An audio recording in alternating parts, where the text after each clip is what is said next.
Hey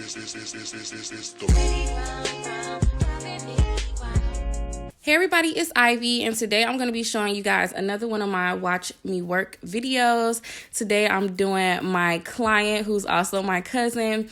She wanted this cherry apple red color for her birthday, and I achieved this look using a gorgeous wig from Beauty Forever Hair.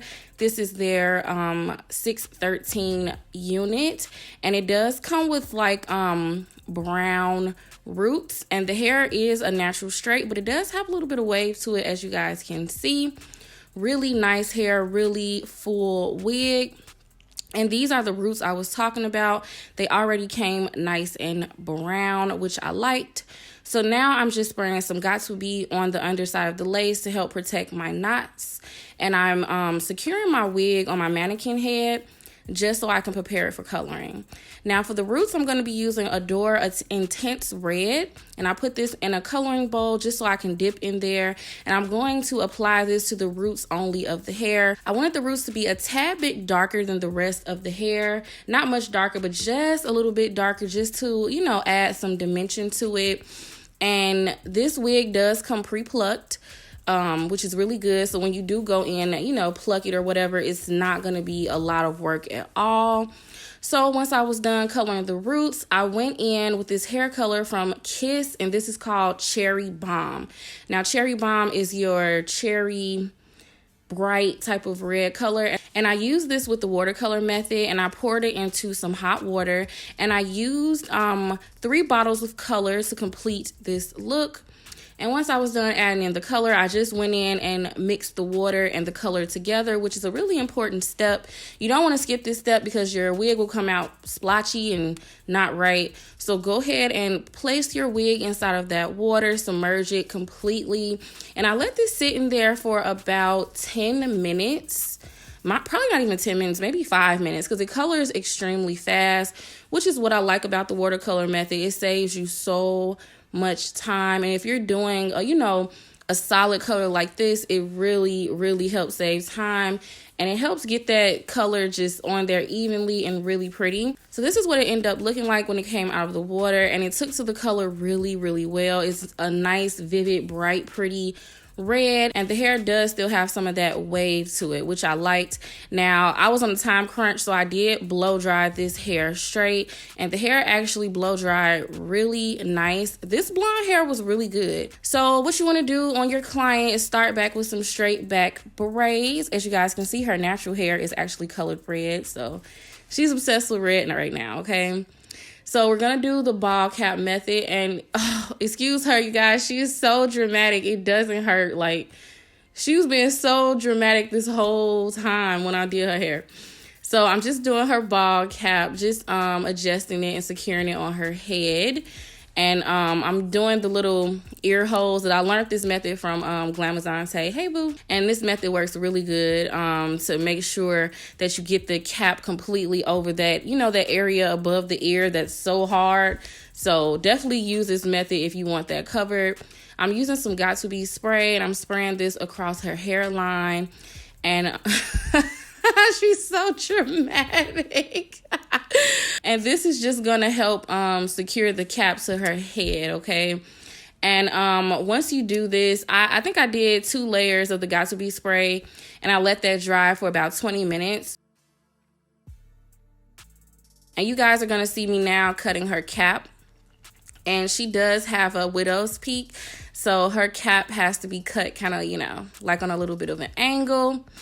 And you want to make sure you cut away the cap as close to the hairline as possible while still covering up the natural hair, because the whole point of the cap is to protect your hairline, okay? So once I was done cutting off all of her cap, I went in with some pressed powder that matches her complexion, and I'm going to just dust this over the front area just to help that bald cap look totally bald, okay?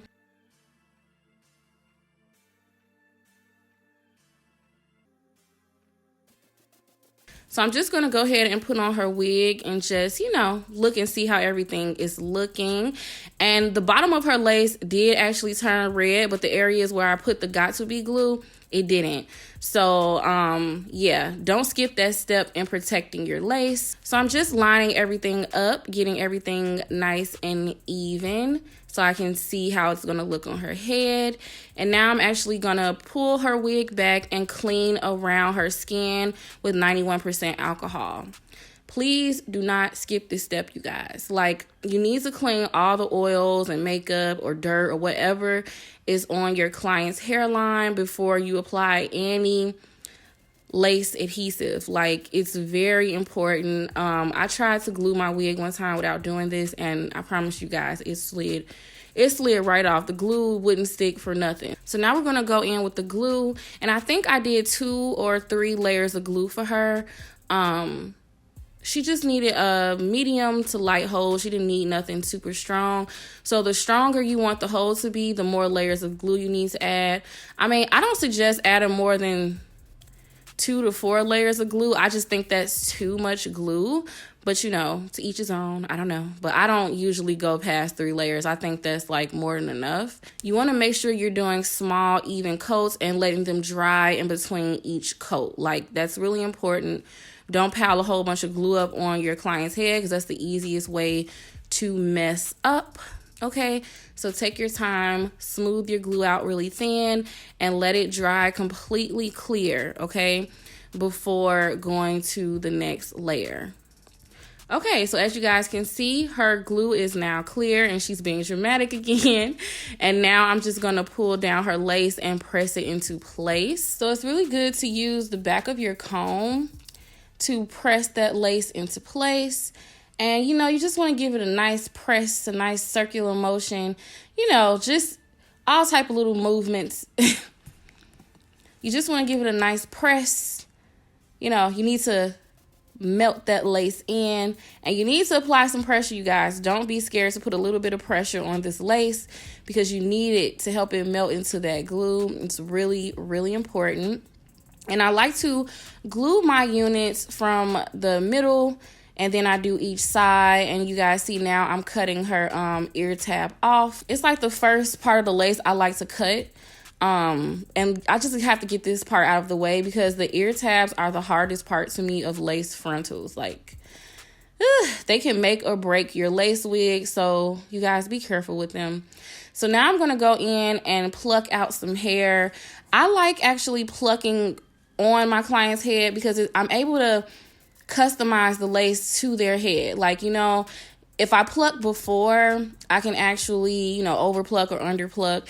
And this wig did come pre-plucked, so it wasn't that much to do. I just went in and plucked in areas that I needed just to make it look a lot more natural.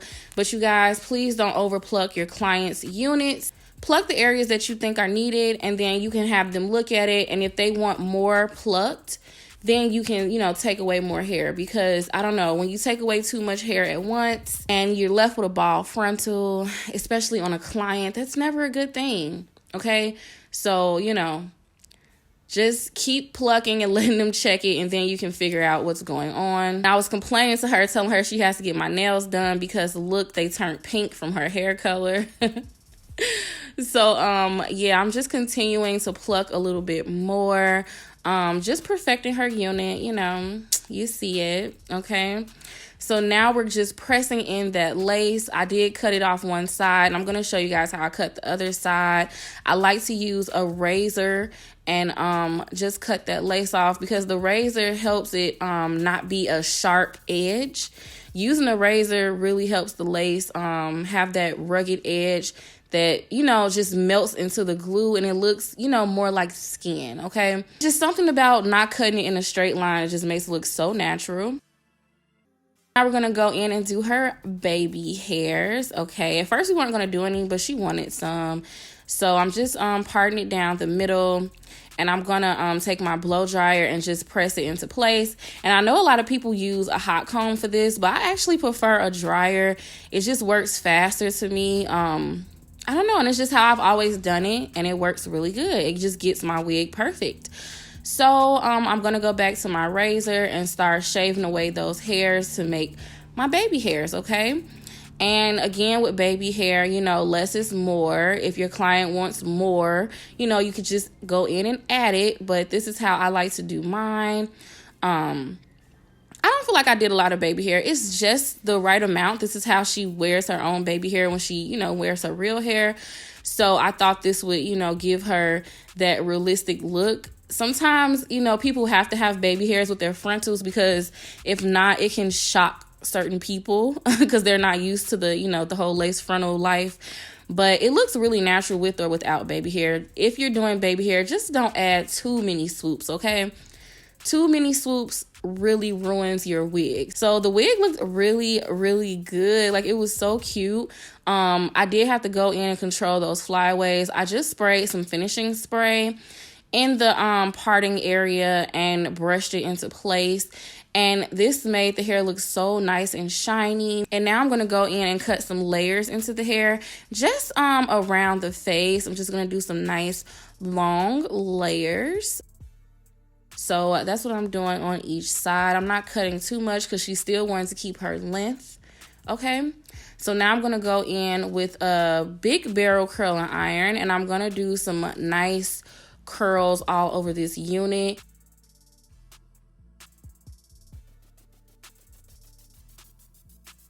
Sometimes when you get these blonde units, they do not curl well, but this one curled so good, you guys. If you're interested in a 613 wig, definitely check their link out. It's going to be in my description bar below.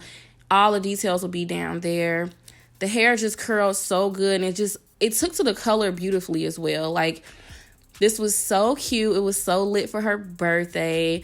I had a lot of fun doing this look. I kind of wanted to do it on myself, but you know, it was her birthday, so I hooked my cousin up.